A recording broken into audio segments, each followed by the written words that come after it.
아직 내 신대비를 할 몸이 만들어지지 않아서 그래. 뭔가 되게 이상해. 배를 매며 다시 한 번만 써보고 본문 바로 들어가겠습니다. 아무 소리도 없이 말도 없이 등 뒤로 털썩 밧줄이 날아와 나는 뛰어가 밧줄을 잡아다 배를 맨다. 이렇게 나와요. 정말로 시를 첫 수업이니까 정말로 그냥 시를 독해한다라는 느낌으로 한번 가볼까요? 이게 한 문장이라고 친다면요. 여기에 나와 있는 정보가 지금 시적 상황과 화자의 대응으로 이루어져 있다는 거 알겠어? 지금 현재 시적 상황이 뭐야? 지금 현재 시적 상황이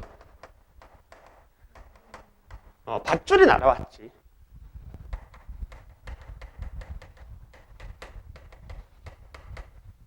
이게 시적 상황이야. 근데 밧줄이 어떻게 날아왔어? 아무 소리도 없고 아무 말도 없이 날아왔지. 그 다음에 또 어떻게 날아왔어? 등 뒤로 날아왔고 그 다음에 털썩 날아왔어. 이렇게 되는 거지. 어쨌든 밧줄이 날아왔다는 게 상황. 그럼 다시 이 상황 속에서 화자의 대응 뭐야? 잡아다 배를 밀지. 화자는요 어떻게 대응하냐면 어디냐? 밧줄을 잡아서 배를 매요. 이렇게 되죠. 근데 이제 어떻게 배를 매느냐라고 한다면 뛰어가서 밧줄을 잡고요. 그 다음에 배를 매는 거죠. 이거예요. 그러니까 우리가 이제 메인으로 보셔야 되는 건 이거예요. 내가 이걸 왜 이렇게 굳이 이렇게 나눠서 수업을 해주냐면 메인으로 보셔야 되는 것은 밧줄이 날아온다는 상황이 무슨 뜻인지 그 다음에 내가 밧줄을 잡아다가 배를 맨다라는 것이 무슨 뜻인지 얘를 명확하게 파악을 해야 되는 거죠. 근데 이 밧줄이 이렇게 날아온다라고 했으니까 여기를 통해서 구체적인 의미를 내가 밧줄을 잡아다가 배를 매긴 매는데 뛰어가서 밧줄을 잡았다라고 했으니까 이 뛰어간다라는 이 행위에 담겨있는 의미들 이렇게 차근차근 나눠서 보시면 되겠죠. 여기까지 됐니? 그럼 다시 밧줄이 날아온다는 행위 자체의 의미는 사실 여기서는 몰라요. 물론 우리가 앞에서 이 글이 유추에 의해서 시상이 전개된다.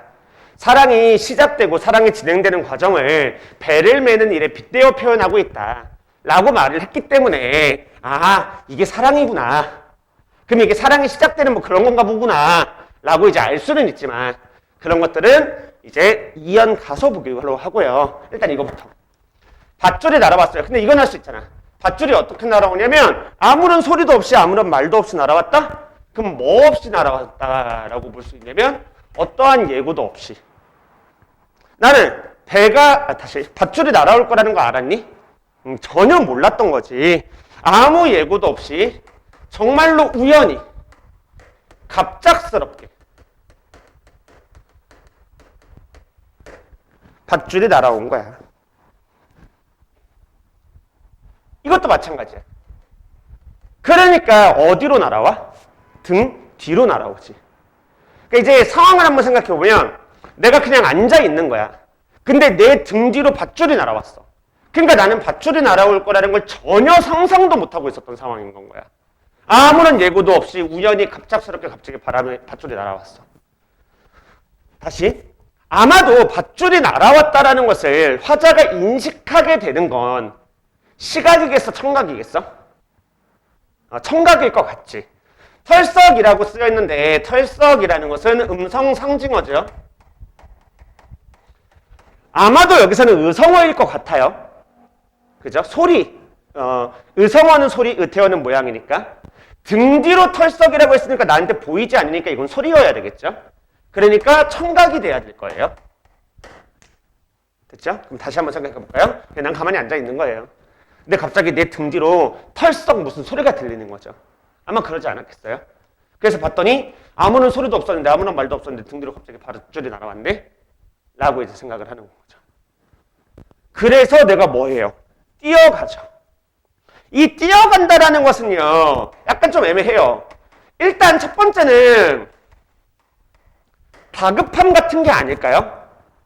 밧줄이 날아왔으니까 밧줄을 빨리 잡아야 된다는 그런 다급함이 아닐까? 근데 이거는 뒤에 가서 이제 사랑이랑은 엮어주게 되면 다급함이랑은 좀 안 어울려요.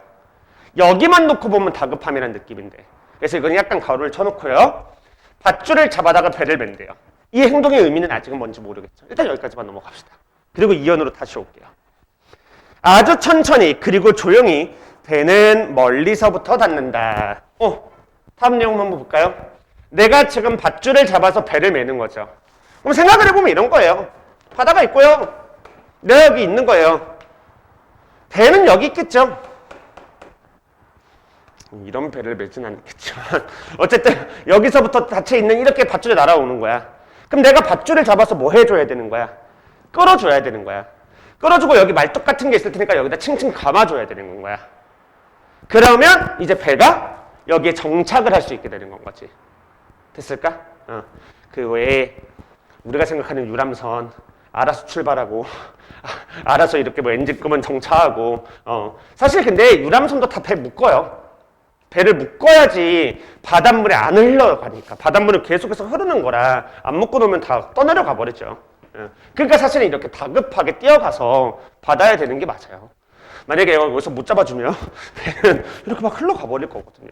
다시요. 아주 천천히 그리고 조용히 배는 멀리서부터 닿는다.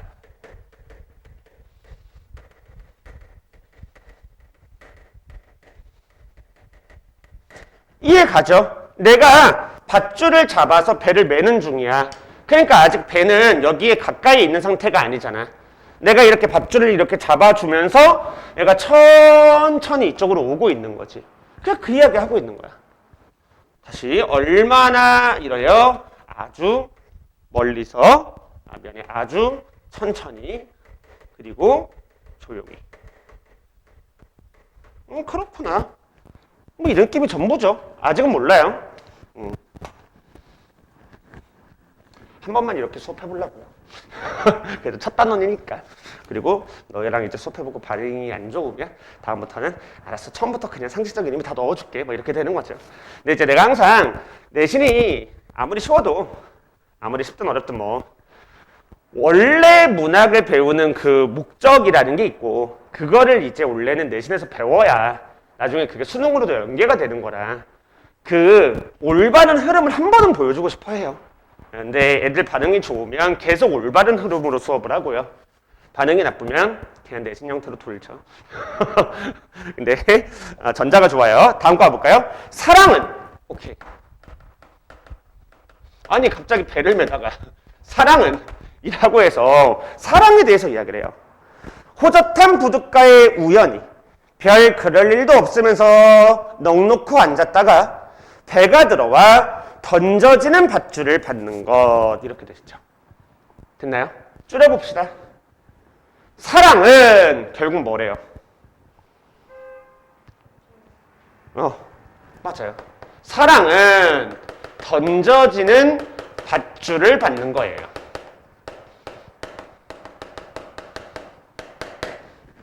이렇게 이제 사랑의 본질이 무엇인지에 대해서 생각을 하는 거죠. 다시요. 아까 이야기했던 거예요. 맨 처음에 개관. 우리 이 글은요. 사랑의 본질에 대해서 이야기하는 글이라 그랬죠. 사랑이란 이런 거야. 사랑은 이런 거야. 라고 이야기를 했으니까 이게 사랑의 본질에 대해서 사색, 탐구 이러한 느낌인 거죠. 그래서 성격에서 사색적이다. 사랑의 본질이 무엇인지를 탐구하는 거니까. 그럼 얘가 깨달은 바는 뭐냐? 화자가 생각했을 때 사랑이란 이런 거야. 던져지는 밧줄을 받는 것. 그런 게 사랑이지 않을까? 아니 이게 뭔 소린데 던져지는 밧줄을 받는 게 뭔데? 그래서 원래는 이 앞에 있는 말들이 사랑의 본질이 되겠지. 다시 던져지는 밧줄을 어떻게 받냐면 호젓한 부둣가에 사실 이건 그렇게 중요한 건 아니지만 우연히 별 그럴 일도 없이 앉았다가 받는 거야. 이렇게 되는 거야. 다시. 던져지는 밧줄을 받는 게 사랑이라 그랬지. 이쪽으로 한번 와볼까? 밧줄을 잡아서 배를 맨다 그랬지. 던져지는 밧줄을 받는 것, 그래서 어쩔 수 없이 배를 매게 되는 것. 원래는 거기까지가 사랑이라는 건 거잖아. 그러니까 이게 사랑인 거야. 1년으로 와본다면. 앞에서 이야기했던 거. 밧줄을 잡아서 배를 매는 것.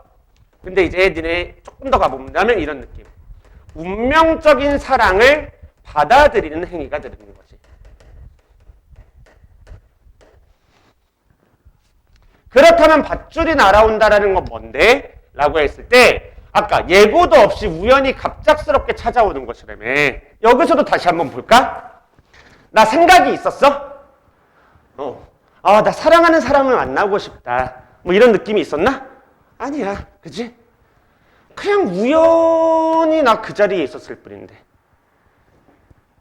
그냥 아무 생각 없이 거기에 앉아 있었을 뿐인데. 그냥 갑작스럽게 밧줄이 던져졌지. 어떻게? 소리도 없이 말도 없이 등 뒤로 털썩 날아왔지. 이게 사랑이라고. 그러니까 똑같은 건 거야. 예고도 없이 우연히 갑작스럽게라고 했지. 그러니까 여기서도 다시 우연히라는 말들이 계속해서 반복되고 있지. 됐니? 그러니까 여기서도 계속해서 똑같은 건 거야. 예고가 없어요. 기다리지 않은 거야. 사실 이쪽 계열 뭐를 갖다 써도 되는 건 거야. 됐니? 그럼 다시 생각해보자. 내가 원해서 시작하는 게 아니야. 때가 되면 찾아오는 거야. 그런 걸 우리는 뭐라 그러는 거야? 운명적이다라고 하지. 이제 그냥 쉽게 가볼까? 왜 요즘은 너 자만추란 말 쓰나? 쓰나? 그래 뭐 너무 옛날 유행어 쓰고 이런 거 아니지? 그런 느낌이라고 생각을 하면 돼. 왜 우리 자연스러운 만남을 추구한대. 그러니까 얘네들은 인위적인 것을 거부하는 거잖아. 어때? 자연스러운 만남이라는 것은 운명적인 사랑 아닌가? 그냥 길을 걸었을 뿐이야. 그냥 핸드폰을 보다가 그날따라 우연히 고개를 한번 들었을 뿐이다? 근데 우연히 이 사람이랑 눈이 마주쳤는데 전기가 짜릿해. 좀 그래? 너무 막 되게 삼류 소설 같니? 그래서 진짜 한눈에 반하는 건 거야. 그렇게 해서 진짜 운명적으로 사랑이 시작되는 거. 그게 우리 자만추의 핵심 아닌가? 뭔가 사랑이란 그렇게 성스럽다 그럴까? 됐어. 그만하자. 나의 노력으로, 인위적인 노력으로 이루어지는 느낌이 아니라. 그래서 밧줄이 날아왔다라는 것은 뭐냐면 운명적인 사랑이 시작되는 거야. 운명적으로. 사랑이, 이게 학습활동의 다 답이죠. 사랑이 갑자기 찾아오는 것.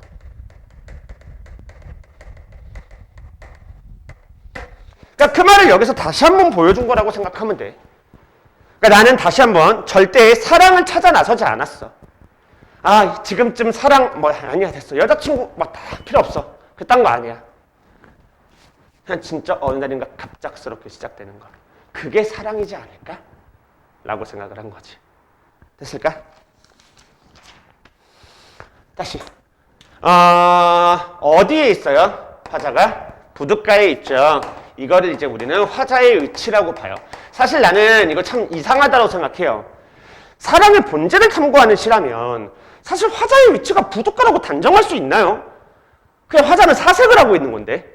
성격도 사색적이라면서. 근데 학습활동에 정확하게 화자의 위치를 부둣가라고 해놨어요. 그러니까 우리도 화자의 위치는 부둣가라고 보셔야 됩니다. 네, 다시 한번 합시다. 그러니까 사랑이라는 것은 원래 예고도 없이 우연히 갑작스럽게 기다리지 않아도 예상하지 못했던 그런 장소에서 운명적으로 찾아오는 것이고 운명적으로 그 사랑을 받아들이게 되는 거예요. 네, 그런 게 사랑이다라는 거죠. 그래서 또 볼까요? 사랑은요. 그래서 뭐라고 되어 있냐면 어쩔 수 없이 배를 매게 되는 것.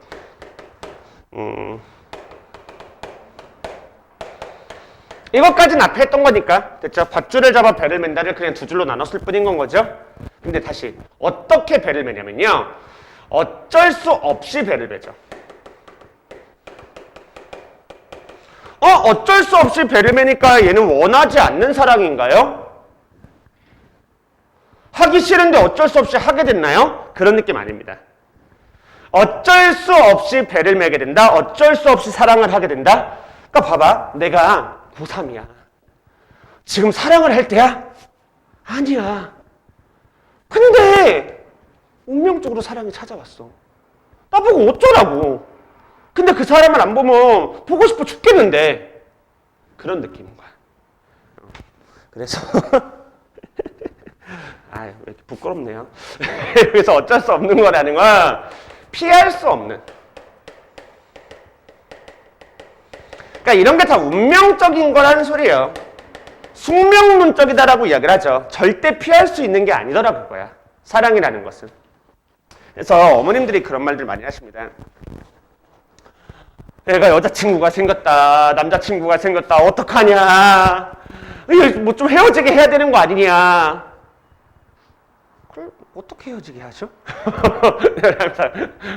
어머님들 그런 말 하시면, 그게 어머니 시작을 안 해야죠. 시작한 아이한테 그게 저희가 되겠어요? 라고 항상 이야기를 합니다. 그래, 근데 다시 한번 시작도 내 마음대로 하는 게 아니라고. 정말로 운명적으로 찾아오는 거라고.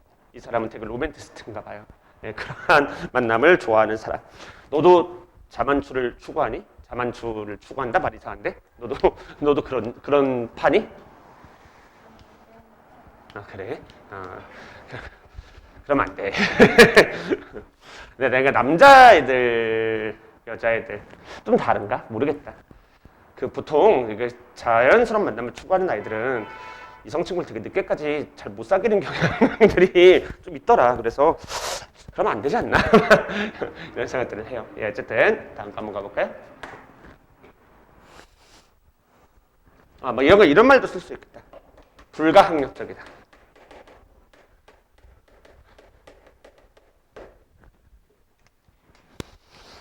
잔잔한 바닷물 위에 구름과 빛과 시간과 함께 떠 있는 배라고 되어 있네요. 배가 있어요. 이번엔 배에 대해서 이야기를 하죠. 배가 지금 어떻게 하냐면요, 잔잔한 물 위에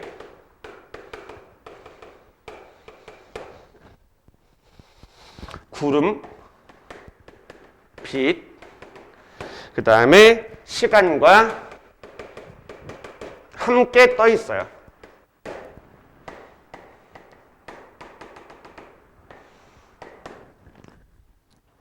이렇게 써도 되겠다. 됐죠? 이게 현재의 상황. 저렇게 떠 있어요. 무슨 소리예요? 나도 모르죠. 어떻게 알아요? 그냥 그런가 보죠. 이거는 좀 쉬운데, 그죠? 배가 잔잔한 물 위에 떠 있어요. 오, 그죠? 배가 잔잔한 물 위에 떠 있어.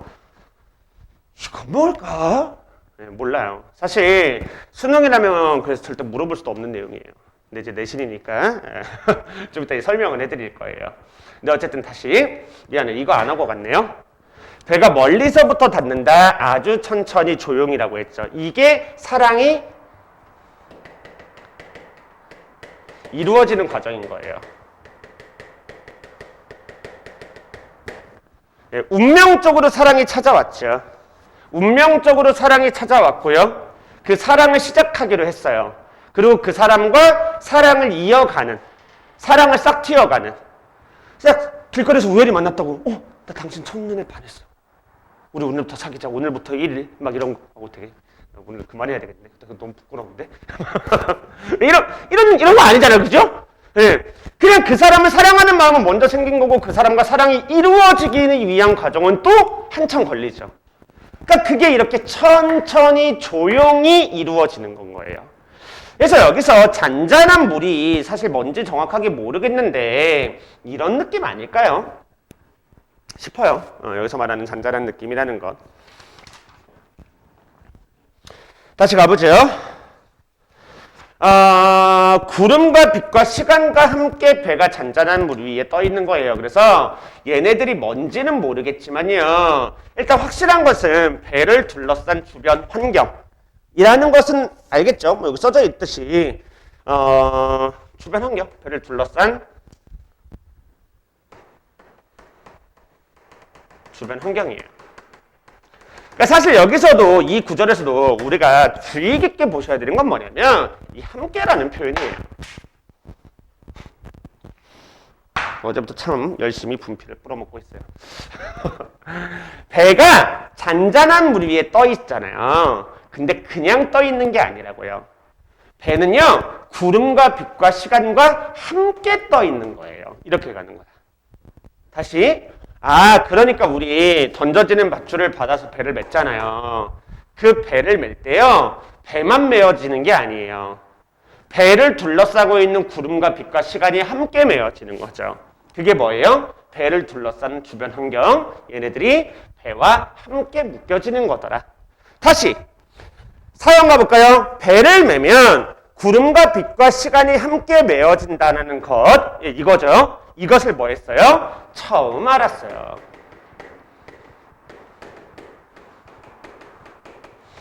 시에서 이렇게 처음 알았다라는 말이 나오면 이건 깨달음이에요. 그동안 모르던 사실을 깨달았죠. 그러니까 사랑에 대해서, 사랑의 본질에 대해서 사색하고 탐구한 결과 사랑이란 갑작스럽게 찾아오는 거야. 운명적으로 찾아오는 거야. 내가 거부한다라고 해서 거부할 수 있는 것도 아니야. 한번 사랑이 시작되면 걷잡을 수 없어. 이렇게 천천히 사랑이 이루어지지. 그러고 나서. 근데 그 과정에서 내가 누군가를 사랑한다라는 건 그 대상 하나만을 사랑하는 게 아니라는 사실을 깨달은 거야. 뭐를 깨달았어? 구름과 빛과 시간이 함께 메어지는 거야. 이렇게 되는 거지. 그럼 다시. 이거 무슨 소리냐? 결국 사랑이라는 것은 대상뿐만 아니라 대상을 둘러싼 모든 것을 사랑하게 되는 거죠. 이런 뜻인 거야. 왜? 가끔 대중가요에 보면요. 네가 사랑하는 그 여자마저 나는 사랑할게라는 내용이 나오죠. 내가 사랑하는 너. 그러니까 너가 사랑하는 그 남자도 내가 사랑할게. 말 같지도 않은 소리죠. 개인적으로 되게 소름 돋아. 그렇지 않니? 아니 나는 저 사람을 사랑한다고. 그럼 너가 이제 사라져 줘야지. 근데 너가 사랑하는 그 사람마저 나도 사랑할게. 이게 말이 되니? 다시. 내가 좋아하는 사람이 생기면 그 사람이 좋아하는 것에 관심이 생기죠. 내가 좋아하는 사람이 생기면 그 사람의 가족한테도 관심이 생기고 친구한테도 관심이 생기는 거예요. 내가 누군가를 사랑한다는 건 그 한 대상만을 사랑하는 게 아니에요. 그 대상을 둘러싼 모든 것에 관심이 생기는 거죠. 그렇게 해서 서로 간에 결국은 닮아가는 거죠. 그래서 부부는 닮는다라는 말은 사실 이래서 나오는 거죠. 그 사람뿐만 아니라 그 사람을 둘러싼 모든 것을 사랑하다 보니까 같아지게 되는 거예요. 되게 아름답고 숭고한 내용이죠. 이런 걸 왜 첫 단원에 실었을까요? 저 작품으로 하기엔 되게 부끄러워요. 예. 그 다음에 사랑이란 그런 것을 처음 아는 거. 얘는 사랑을 통해서 아마 그런 것들을 깨달았나 봐요. 빛 가운데 배는 울렁이며 온종일을 떠 있대요.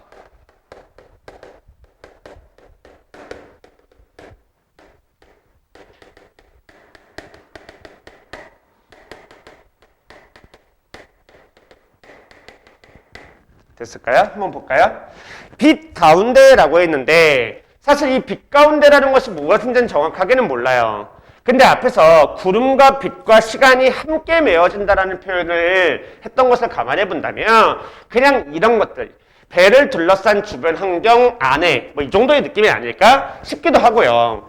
아니면 빛이라는 것 자체가 시각적인 이미지고 얘 자체가 상당히 긍정의 이미지가 좀 있죠.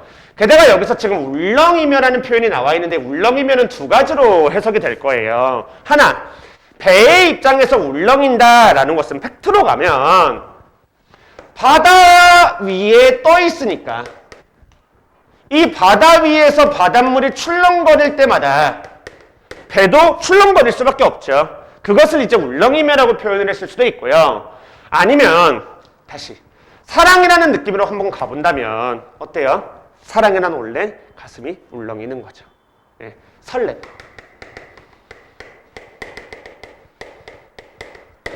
이걸로도 충분히 이해할 수 있죠. 그래서 어떤 의미로 해석하든 별로 상관없어요. 어쨌든 이렇게 배가 울렁이며 떠 있으니까 이 빛이라는 것을 뭔가 이 사랑이 충만한 마음이라는 것을 시각적으로 드러낸 것이 아닌가? 예, 이렇게 보기도 해요. 왜 우리 사랑하는 사람을 보면 후광이 비친다 그러죠. 연예인들한테 이 사람이랑 언제 결혼할 거라고 생각을 하셨나요? 이렇게 물어보면 꼭 어느 날인가 이 사람한테서 빛이 났어요. 이 사람이 나의 운명이라고 생각했어요. 막 이런 대답들을 꼭 하죠. 그런 느낌일 수도 있고요. 그러니까 순수 서정시는 해석이 너무 어려워요. 사실 순수 서정시는 이렇게 해석을 하면 재미가 없어요. 느끼는 거죠. 얼마나 애틋해요. 좋고 막 그런 느낌이잖아요. 됐어, 그만할게. 온종일을 떠 있다 그랬죠. 아까 계속 말하는 거 배가 떠 있는 거. 배가 여기서 떠 있을 수 있는 이유는 뭐 때문이에요? 배를 맺기 때문이죠. 그러니까 이게 사랑인 거고요. 그럼 여기서 이제 온종일 떠 있다라고 했으니까 이게 사랑의 깊이를 드러내는 표현 아니겠어요? 예, 하루 종일 이렇게 그 사람을 사랑하는 모습. 예, 이러면 시간 끝나요. 그러니까 다시 한번 정리를 해볼게요. 배를 매는 일에 사랑이라는 것을 빗대어 표현한다 그랬잖아요. 그러니까 핵심은 뭐냐면 얘는 그냥 배를 맸을 뿐이에요. 배와 관련된 건 딱 이거예요. 갑작스럽게 밧줄이 나와서 배를 맸고요. 배가 멀리서부터 천천히 닿고 있고요. 배를 매면 이런 것들이 함께 메어지는 거구나 라고 생각을 했고요. 그 다음에 배는 이렇게 떠 있는 거예요. 됐나요? 배라는 라인은 이 느낌. 이것에 대해서 다시 한번 가볼까요? 사랑으로 가볼까요?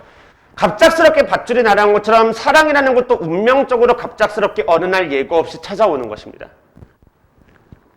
그 운명적인 사랑을요, 나는 받아들이기로 한 거죠. 받아들일 수밖에 없는 것이거든요. 왜? 불가항력적이고 운명적인 거라. 피할 수 없는 것이 사랑인 거라. 그 사랑이 이렇게 천천히 그리고 조용히 이루어져 갑니다. 그러면서 나는 생각을 하게 된 거죠. 그렇구나. 사랑이라는 것은 한 대상, 내가 사랑하는 그 사람, 순위, 막 이런만을 사랑하는 것이 아니라 그가 속해 있는 모든 것을 사랑하는 것이구나. 그리고 나는 그 사람을 온종일 바라보면서 어때요? 가슴 설레하고 있는 거겠죠. 예, 이렇게 두 가지 라인으로 유추라고 했으니까, 비유라고 했으니까 두 가지 라인으로 보시면 돼요. 여기까지 됐을까요? 여기서 이제 시어의 상징적인 의미들로 다시 한번 가볼까요? 사실 난 이러면 끝일 것 같은데 어쨌든 내신에서는 시는요, 시어 자체의 상징적인 의미를 좀 다시 한번 보실 필요가 있어서 한번 보면요. 그러니까 사랑을 배에 빗댔다라고 했으니까 여기서 배는요, 사랑하는 사람이겠죠.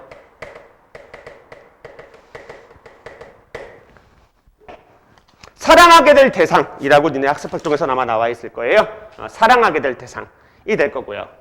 그러면 이 밧줄이라는 것은 뭔데요? 라고 했을 때 이 밧줄이라는 것은 사랑하게 되는 사람과 맺게 될 인연이 되겠죠.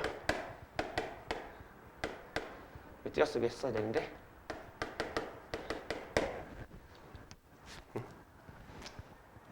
우리 밧줄로서 인연을 표현하는 건 시에서는 꽤 상투적으로 잘 나오는 내용이긴 하죠. 이 사랑이 지금 이 부둣가에서 시작이 되죠. 그러니까 이 부둣가라는 것은 뭐냐면 사랑이 찾아오는 공간.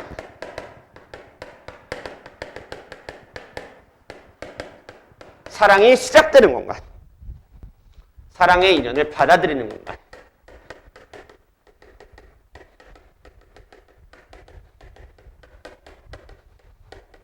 뭐 이런 식으로들 이제 우리가 이야기를 해줄 수도 있죠. 사실 뭐 앞의 내용이 이해가 된다면 그래 굳이 시어의 상징적인 의미로 본다면 이런 느낌이겠구나 라고 보시면 될 거고요. 그 다음에 이거요. 구름과 빛과 시간이요. 이거는요 사실 우리가 해석은 못하는 거라기거나 학습활동에 나와 있는 내용 그대로 봐주셔야 돼요. 꿈, 기쁨, 세월. 니네 학습활동에서는 구름과 빛과 시간이라는 것의 상징적인 의미를 꿈, 기쁨, 세월이라고 했어요. 시간과 세월은 이해가 가죠. 그 사람이 살아온 시간을, 그 사람이 살아온 세월을 같이 사랑하게 되는 거예요. 구름, 빛은 왜 꿈과 기쁨이에요? 나도 모르겠어요. 이렇게 표현했으니까요. 그냥 이거는 내신이니까 어쩔 수 없이 같이 갖추는 거죠. 이거 하나만 더 쓸게요. 환희, 경이로움. 여기까지가 너네 학습 활동에 나와 있는 말이래. 설렘, 환희, 경이로 이렇게 학습 활동에 나와 있는 거라. 됐을까요? 네, 시 이게 전부입니다. 약간 좀 어려울 수도 있었어요. 왜냐면 처음부터 그냥 야, 사랑이랑 밧줄을 대응시켜줄게. 그러니까 저게 사랑이야 라고 수업을 한 게 아니라 2연에서 그 내용이 나갔기 때문에 여기서 이 내용을 보고 다시 돌아가서 설명을 좀 해줬죠. 그래서 약간 어려울 수도 있었는데 다시 한번 말하지만 배를 매는 행위 쭉 정리해보고요. 그 다음에 사랑이라는 거 쭉 정리해보고요. 이렇게 연결만 해주시면 돼요. 아까 한번 전 말로 정리해드렸죠. 예, 그 내용 한번 봐주시면 되고요. 그 다음에 다시 내용적으로는 이게 끝이에요. 그래서 12페이지에 한번 볼까요? 사랑의 형상화 방법. 그러니까 다시 한번 말하지만 사랑이라는 것을 배를 매는 일에 빗대어 표현하고 있어요. 그러니까 사랑이라는 추상적인 개념을 배를 매는 일로 구체화하여 표현한다. 그럼으로써 사랑의 본질을 생생하게 전달한다. 독자의 공감을 유도하고 있다. 이렇게 봐주시면 되고요. 이거 됐을까? 얘랑 관련된 이야기. 그래서 만약에 이 글에 시상 전개 방식이나 아니면 발상이나 특히 이제 이쪽이 들긴 할 텐데요. 아니면 뭐 형상화 방법이나 뭐가 될지는 모르겠습니다만 이런 것들과 유사한 시를 찾아라 라는 문제가 혹시나 나온다면 이건 두 가지를 생각해 주셔야 됩니다. 유추를 찾으라는 건지 아니면 추상적인 개념을 구체화해서 표현하는 것을 찾으라는 건지. 그죠? 이 글의 되게 큰 발상, 이 글의 되게 큰 시상전개 방식, 유추에 의한 시상전개 방식이었잖아. 그래서 얘를 찾으라는 걸 수도 있습니다. 하지만 다시 시어에 조금 더 집중을 해본다면 결국은 그냥 사랑이라는 것을 배에 빗대어 표현하는 거죠. 여기서 배라는 것은 사랑을 상징하는 시어인 거죠. 그러니까 사랑이라는 추상적인 개념을 배라는 구체적인 사물에 빗대어 표현했죠. 그래서 추상적인 개념을 구체화하고 있는 것을 찾으라는 건지 이거는 몰라요. 시험 문제를 내는 사람 마음이니까. 그래서 둘 중에서 무엇을 찾아야 되는지는 매번 시험 때마다 확인을 하셔야 됩니다. 문제마다. 선택지에 두 개 다 있으면 어떻게 해요? 나도 몰라요. 그건 문제를 잘못 낸 거라서요. 근데 만약에 그럴 일이 있다면 학교에서 아마 뭔가 수업 시간에 힌트를 줬었을 겁니다. 예, 야 이거는 그냥 이걸로 가자. 뭐 이런 느낌 뭐가 하나 있었을 겁니다. 그 다음에 두 번째 화자의 정서 표현과 어조라고 되어 있죠. 예, 이 어조 반드시 알아두세요. 사색적이고 담담한 어조입니다. 사색적이고 담담한 어조. 차분하게 드러내고 있죠. 사실 이게 이런 말 진짜 웃겨요. 사색적인 어조가 뭐예요? 여기에 쓰인 건 아니지만 뭐 이런 거 있죠. 우리 시를 보다 보면 성찰적인 어조래. 아니 사색적인 어조는 뭐고 성찰적인 어조는 뭐야? 이거 어떻게 말하면 사색적인 어조고 어떻게 말하면 성찰적인 어조지? 이딴 게 어딨어, 그죠? 그러니까 원래 어조라는 것은 말투의 문제인 건데 이렇게 가끔은 내용과 관련된 걸 어조로 쓰기도 합니다. 그러니까 사실 담담한 어조인 거죠. 배를 맺는다, 닿는다, 받는 것, 되는 것, 배, 아는 것, 떠있다. 그냥 담담하게 진술하고 있는 거예요. 그래서 원래는 담담한 어조인 거예요. 근데 다시 사랑의 본질에 대해서 사색하고 탐구하는 거잖아. 그러니까 내용적으로 우리가 사색적이다, 사색적인 어조다라는 말도 써주는 거야. 그래서 사색적이고 담담한 어조라는 것도 한번 봐주시면 좋고요. 이 글은요, 표현 방법이 많이 사용된 글은 아니죠. 표현 방법이 많이 사용된 글은 아니에요. 딱 보시면 상징, 아까 말했던 이거, 그죠? 비유, 뭐 이렇게 추상적인 관념을 구체화했다. 그 다음에 뭐 상징, 뭐 이런 것들 이외에는 표현 방법이 그렇게 많지는 않아요. 그래서 이제 그 표현 방법 2-1번으로 보여드리겠습니다. 14쪽입니다. 내용적인 건 이렇게 다 해봤고요. 14쪽에 2-1번에 리듬감이라고 되어 있죠. 학습활동 2-1번인데 이건 이제 반대로 가드릴게요. 리듬감이라고 했네요. 운율이고요. 음악성이라고 우리가 이야기를 하기도 하죠. 예, 음악성이다, 리듬이다, 운율이다 다 같은 말입니다. 시에서 시뿐만이 아니에요. 사실 뭐 음악도 그렇지. 리듬감을 형성하는 방법은 딱 하나입니다. 뭐예요? 언제 리듬감이 형성돼요? 리듬감이라는 것은 반복을 통해서 형성되는 거죠. 예, 리듬감은 반복을 통해서 형성됩니다. 됐을까요? 리듬감은 반복을 통해서 형성되죠. 그러니까 결국 여기서 리듬감이 느껴지는 부분은요, 다 반복 찾아라는 겁니다. 소리도 없이, 말도 없이. 사실 이거 좀 웃겨요.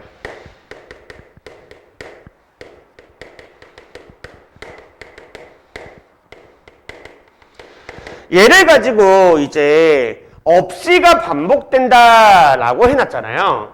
근데 사실요, 얘는요, 이걸 이제 열심히 나누지는 않았는데요.